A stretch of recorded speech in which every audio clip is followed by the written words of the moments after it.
महादेव क्रोध में कहते हैं कि मैं अब कभी भी कैलाश लौटकर नहीं जाने वाला। कैलाश देवी गंगा और देवी पार्वती को मुबारक। उसी वक्त देवी पार्वती कहती है कि नहीं महादेव, आप कैलाश अवश्य जाएंगे। महादेव कहते हैं कि हम तीनों एक साथ कैलाश में नहीं रह सकते। देवी पार्वती कहती है 3 नहीं 2। उसी वक्त देवी गंगा कहती है कि पार्वती, मैं कैलाश छोड़कर कहीं पर भी नहीं जाने वाली। देवी पार्वती कहती है कि तुम नहीं देवी गंगा, मैं कैलाश छोड़कर जा रही हूँ। महादेव और देवी गंगा का विवाह करा के मैं कैलाश को छोड़ दूंगी। और यह बात सुन के महादेव के पांव तले जमीन खिसक जाती है। आखिर पूरी कहानी क्या है, आइए जानते हैं आज के एपिसोड में। कहानी की शुरुआत में नारायण महादेव को पकड़ के अंतरिक्ष की ओर ले जा रहे होते हैं। महादेव नारायण से अनुरोध करते हैं कि नारायण मुझे छोड़ दीजिए, लेकिन नारायण कहते हैं कि महादेव कदापि नहीं। जब आपने मेरा सम्मान नहीं किया तो आप मुझसे भी सम्मान की अपेक्षा नहीं रख सकते। इस वक्त देवी पार्वती अत्यंत परेशान हो जाती है, इसीलिए वह इंद्रदेव को पुकारती है और कहती है कि इंद्रदेव, आप वायुदेव को कहिए और किसी भी हालत में नारायण और महादेव को यहाँ पर लाइए। उसी वक्त इंद्रदेव कहते हैं कि देवी, आप ये क्या कह रही है? वायुदेव के अंदर इतनी शक्ति कहाँ कि वह महादेव और नारायण की गति को रोक सके।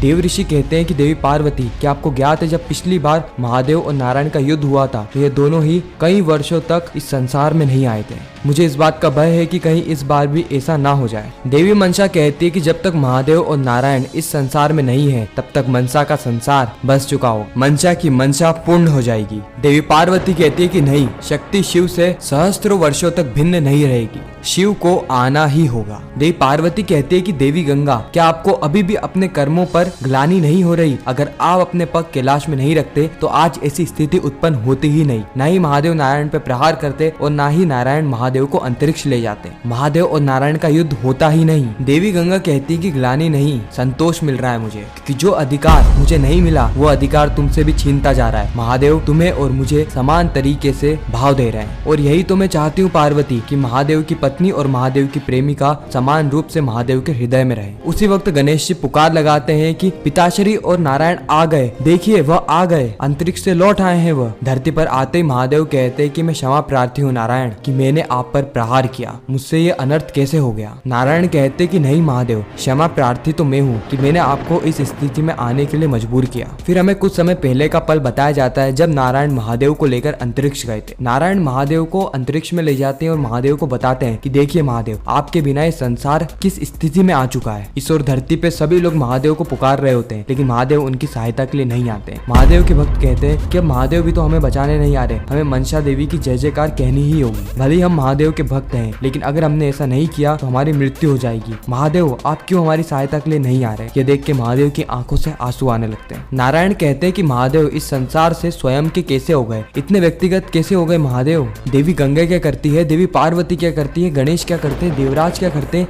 ये तो उनके व्यक्तिगत निर्णय है ना। लेकिन महादेव तो पूरी संसार के हैं, महादेव सबके हैं। महादेव तो पूरे संसार की समस्या को हल करते हैं ना कि व्यक्तिगत समस्या को। आप इस पूरे ही संसार को छोड़कर नीलकंठ पर्वत पे निद्रा लेने कैसे चले गए महादेव? आपने अपना कैलाश क्यों छोड़ा? महादेव, अब आप ही बताइए कि आपके बिना ये संसार कैसे चलेगा? फिर हम धरती पे महादेव और नारायण को देखते हैं, जिन्हें की अपने अपनी गलती का बोध हो चुका होता है, जिसके बाद ये दोनों ही इस संसार को चलाने के लिए वापस से लौट आते हैं और देवी मनसा की चाल को असफल करते हैं। नारायण महादेव के सामने हाथ जोड़कर कहते हैं कि परिस्थितियों में उलझकर मुझे अपने आराध्य के साथ ऐसा कार्य करना पड़ा, लेकिन यही संसार की मांग थी, यही धर्म की मांग थी। ईश्वर महादेव भी हाथ जोड़ लेते और कहते हैं कि नहीं नारायण, क्षमा तो मुझे मांगनी चाहिए कि मैं अपने व्यक्तिगत समस्याओं में उलझकर इस संसार को भूल सा गया था। अपराध तो स्वयं मुझसे हुआ है कि मैं इस संसार का शिव होके मैंने अपने कर्तव्य से ही मुख मोड़ लिया। आपने तो मुझे सच का दर्पण दिखाया नारायण, लेकिन मेरा अपराध देखिए, मैंने अपने ही मित्र पर, आप पर, अपने आराध्य पर प्रहार कर दिया। इस वक्त तक नारायण और महादेव दोनों की आंखों से आंसू आने लगते हैं। नारायण की आंखों से आंसू आकर एक नदी का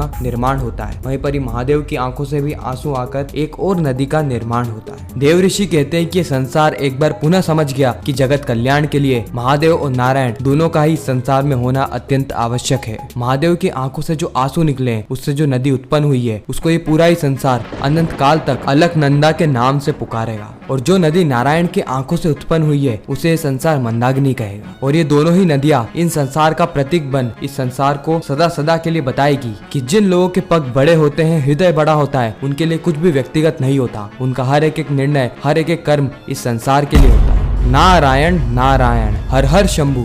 नारायण महादेव को कहते हैं कि चलिए महादेव, अब कैलाश लौटने का समय हो गया है। लेकिन महादेव साफ मना कर देते हैं। महादेव कहते हैं कि मैंने इस संसार को चलाने का दायित्व तो जरूर उठाया है, लेकिन मैं कैलाश लौटकर नहीं जाऊंगा, क्योंकि कैलाश में देवी पार्वती और देवी गंगा का व्यक्तिगत संघर्ष मुझे पीड़ा दे रहा है और मेरे कर्तव्यों को कलंकित कर रहा है, मेरे कर्मों को बांध रहा है। इसीलिए मैं अब से इन नदियों के मध्य में वास करूंगा और यहीं से ही जगत कल्याण के उद्देश्य को पूर्ण करूंगा। नारायण कहते हैं कि हट मत करिए महादेव, आपका कैलाश चलना अत्यंत आवश्यक है। आपका अपने स्थान से हटना सही नहीं है, उचित नहीं है। महादेव कहते हैं कि नारायण, आपके शिव को शांति की आवश्यकता है, जो कि अब कैलाश में नहीं है नारायण, और अशांत मन से कभी भी कर्तव्य निभाया नहीं जा सकता। इसीलिए आज से और अभी से शिव का स्थान इन दोनों ही नदियों के मध्य होगा। उसी वक्त देवी पार्वती वहाँ पर आती है और कहती कि नहीं महादेव, आप यहाँ पर नहीं, आप कैलाश पर ही रहेंगे। महादेव कहते हैं कि आप कैलाश लौट जाइए, आप और आपकी बहन देवी गंगा, आप दोनों ही कैलाश में अपना अपना स्थान प्राप्त कर लीजिए। मैं यहीं पर ही ठीक हूँ।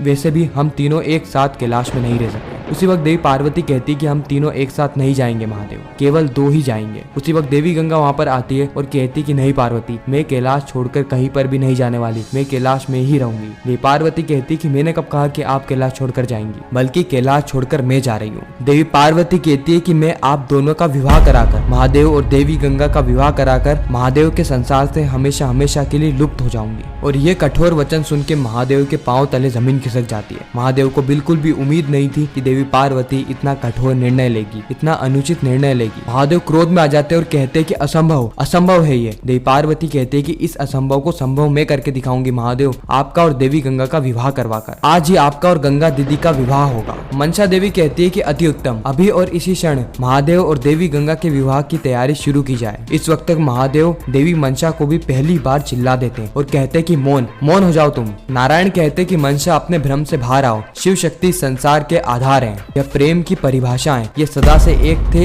एक है और एक ही रहेंगे। देवी पार्वती कहती है कि इस असंभव कार्य को संभव मैं करूंगी। मेरे ही कारण महादेव को कैलाश छोड़ना पड़ा, मेरी हट के कारण महादेव इस संसार से लुप्त हुए, अपने ही भक्तों की सहायता नहीं कर पाए, उनके कार्य में मैं बाधा बनी हूँ। मनसा के सर्पों ने ना जाने कितने ही लोगों के प्राण ले लिए और मेरे कारण शिव कलंकित होने की कगार पे पहुंच गए, सिर्फ मेरे कारण, सिर्फ और सिर्फ मेरे कारण। इसीलिए मैं अपनी भूल का पश्चाताप अवश्य करूंगी, महादेव और देवी गंगा का विवाह करवाकर। उसी वक्त देव ऋषि कहते हैं कि देवी पार्वती, ये सारा ही अनर्थ आपकी हट के कारण नहीं हुआ है, बल्कि देवी गंगा भी इसमें इतने ही भागीदार हैं। तो आप केवल और केवल अपने आप को ही दंड क्यों दे रही है? और सत्य तो यह है कि देवी गंगा के दोष के सामने आपके दोष तो कुछ भी नहीं है। देवी पार्वती कहती है दोष और दोष की गहराई से कोई भी अंतर नहीं पड़ता है। सत्य तो यह है कि इस अनर्थ की भागीदार मैं भी हूँ, मुझे इसका पश्चाताप अवश्य करना होगा। और इसी के साथ ही खूबसूरत एपिसोड यहीं पर ही खत्म हो जाता है, इस सस्पेंस और ट्विस्ट के साथ कि आगे आखिर होने क्या वाला है। क्या सही में महादेव और देवी पार्वती अलग हो जाएंगे? क्या शिव शक्ति विधक होने वाले हैं? क्या महादेव देवी पार्वती की जगह देवी गंगा से विवाह करेंगे? ये सारी ही चीजें हमें पता चलेगी शिव शक्ति के आने वाले एपिसोड में। आपको यह रिकैप कैसा लगा कमेंट सेक्शन में जरूर बताना। मैं मिलता हूँ आप सभी से किसी नेक्स्ट इंटरेस्टिंग वीडियो में, जब तक के लिए गुड बाय।